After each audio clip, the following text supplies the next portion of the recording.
Assalamualaikum warahmatullahi wabarakatuh. Kita lanjutkan lagi ke telinga dan pendengaran.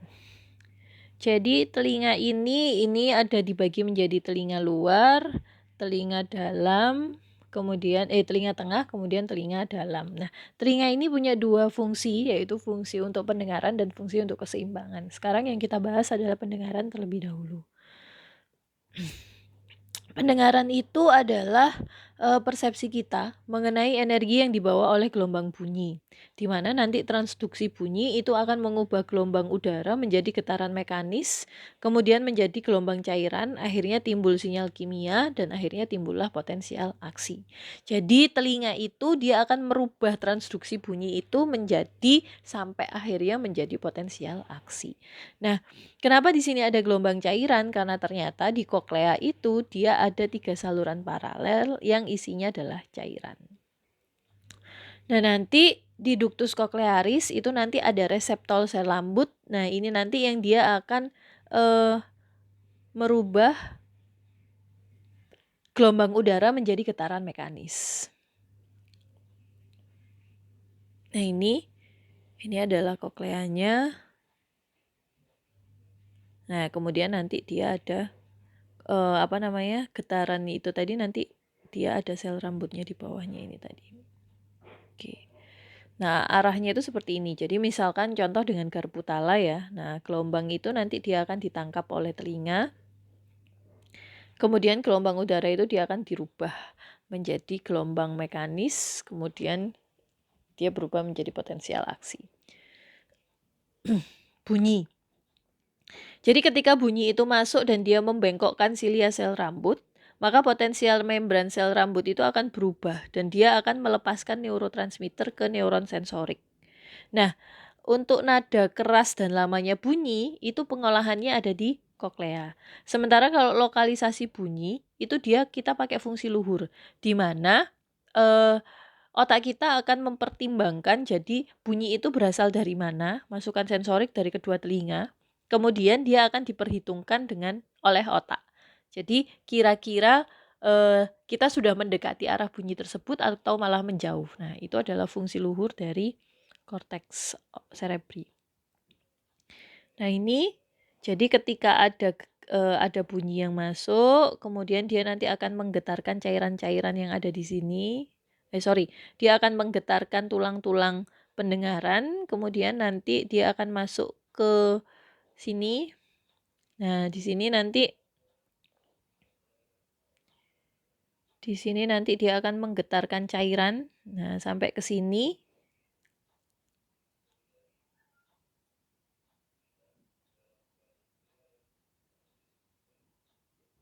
Di mana nanti getaran ini nanti dia akan diteruskan sampai ke sini sehingga akhirnya akan ada neurotransmitter yang rilis dari sini. Ini kan nervusnya. Nah, jadi ada neurotransmitter yang rilis di sini. Terus kemudian dia masuk ke talamus, korteks cerebri. Dalam keadaan istirahat atau tidak ada bunyi sama sekali, sel rambut itu bentuknya seperti ini. Nah, ketika dia terjadi ada perangsangan bunyi, maka dia akan belok ke sini. Nah, kalau misalkan dia ada inhibisi, maka dia akan ke sini. Ini dia relaksasi berarti.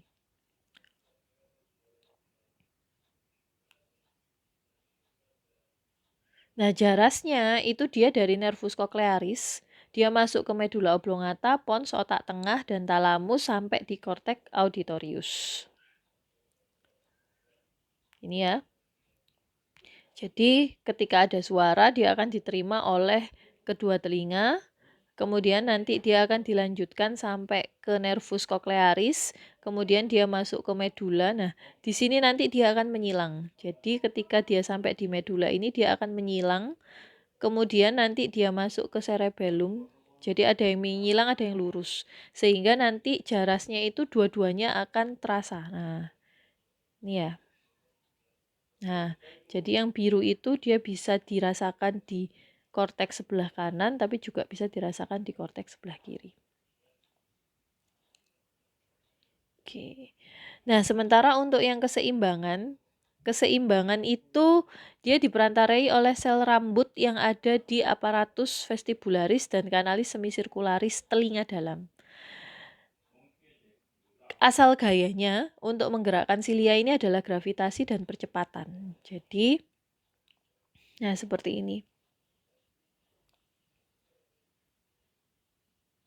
Nah, ini sel rambutnya. Ada graviti sama ada yang namanya otolit. Nah, jadi kalau misalkan ada perubahan posisi gravitasi, maka dia akan turun ke bawah. Nah, kalau turun ke bawah ini, maka kita akan merasa keseimbangan kita terganggu sehingga kita akan mencoba untuk bereaksi terhadap itu.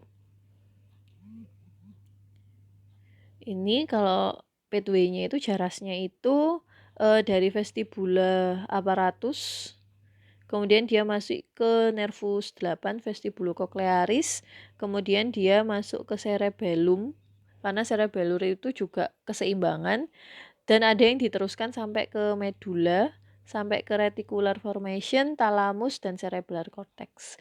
Di mana yang vestibular nuklei di medula ini dia untuk mengontrol eye movement. Jadi kalau misalkan kita merasa tidak seimbang, mata kita itu juga pasti akan bergerak untuk membantu menjaga keseimbangan. Jadi kalau misalkan ada kelainan di mata, maka biasanya juga akan terjadi gangguan keseimbangan. Oke. Nah, mata, penglihatan. Penglihatan ini merupakan proses yang menerjemahkan cahaya yang dipantulkan oleh benda menjadi citra di otak. Jadi dari cahaya dibentuk menjadi sebuah gambar di dalam otak. Fotoreseptornya itu dia ada di retina, di mana dia akan mentransduksikan energi cahaya menjadi sinyal listrik menuju korteks visual untuk diproses. Jumlah cahaya yang memasuki mata dapat diubah dengan mengubah ukuran pupil. Ini disebut dengan daya akomodasi. Gelombang cahaya nanti dia akan difokuskan oleh lensa. Kemudian bentuknya itu disesuaikan dengan kontraksi dan relaksasi dari otot siliaris. Cahaya itu nanti dia akan diubah menjadi energi listrik oleh fotoreseptor retina. Jadi fotoreseptor diubah menjadi energi listrik. Kemudian nanti potensial aksi atau potensial listrik tersebut akan dihantarkan melalui neuron bipolar ke sel ganglion yang aksonnya membentuk nervus opticus. Ini adalah mata. Nah, ini jadi difokuskan di sini. Nah, ini jadi ketika ada cahaya, dia akan diteruskan sampai ke nervus opticus, kemudian chiasma opticus, kemudian tractus opticus, sampai ke thalamus. Nah, nanti di thalamus itu dia dimasukkan ke cortex occipitalis, di lobus occipitalis. Nah, di mana nanti akan terjadi persilangan. Persilangan ini ada di chiasma opticum. Nah, persilangannya itu ada di sini.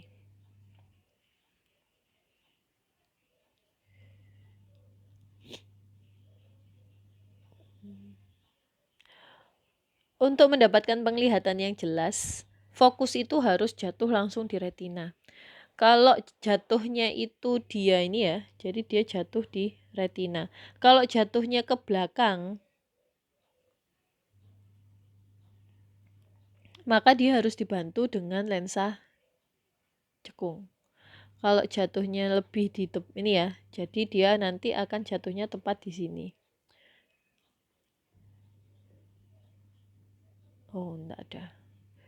Nah, ini adalah untuk akomodasi. Jadi, relaksasi dari otot siliaris ini dia membantu untuk mengubah jumlah intensitas cahaya yang masuk. Jadi ketika rileks, ligamen itu dia akan mendatarkan lensa. Nah, seperti ini. Sementara kalau dia kontraksi, justru malah dia akan membuat lensa itu menjadi lebih bulat. Nah, hipermetrop itu adalah suatu keadaan di mana jatuhnya di belakang retina, maka dibutuhkan lensa cembung. Sementara kalau yang miop itu dia jatuhnya di depan, maka dia dibutuhkan lensa cekung.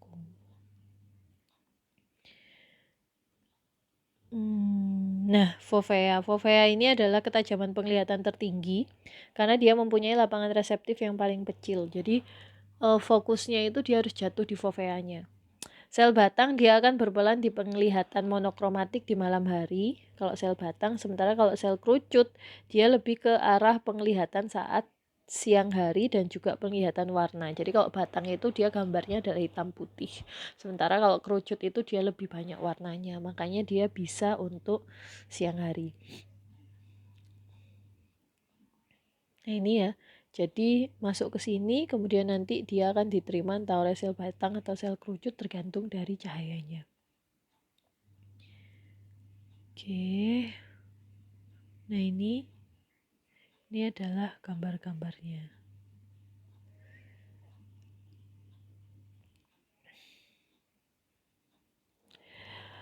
Pigmen visual pada batang namanya adalah rhodopsin. Sementara kalau kerucut karena dia warna, dia punya 3 pigmen visual yang berbeda.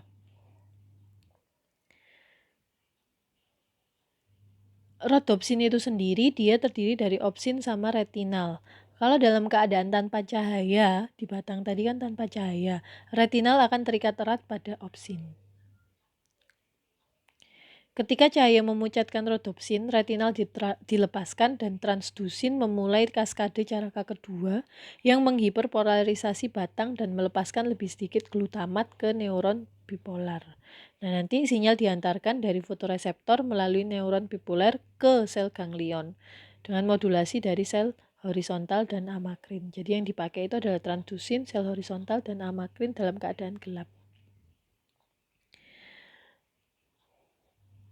Nanti ada sel M sama sel P, di mana kalau sel M ini dia meneruskan informasi terhadap gerakan. Itulah kenapa kalian masih bisa melihat gerakannya, itu berkat dari sel M.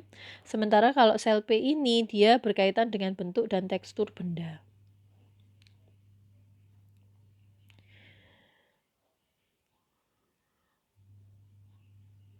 Jadi ketika dalam keadaan gelap, rhodopsin itu dia akan inaktif. Nah, ini untuk sel batang.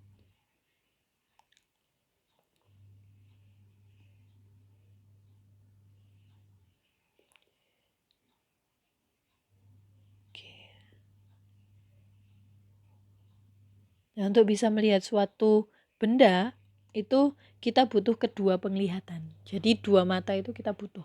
Bagaimana kalau misalkan hanya ada satu mata, maka dia harus menoleh. Jadi untuk benar-benar memastikan jarak dan bentuknya. Tuh. Oke, itu saja. Terima kasih atas perhatiannya. Kita lanjut di rekaman berikutnya. Assalamualaikum warahmatullahi wabarakatuh.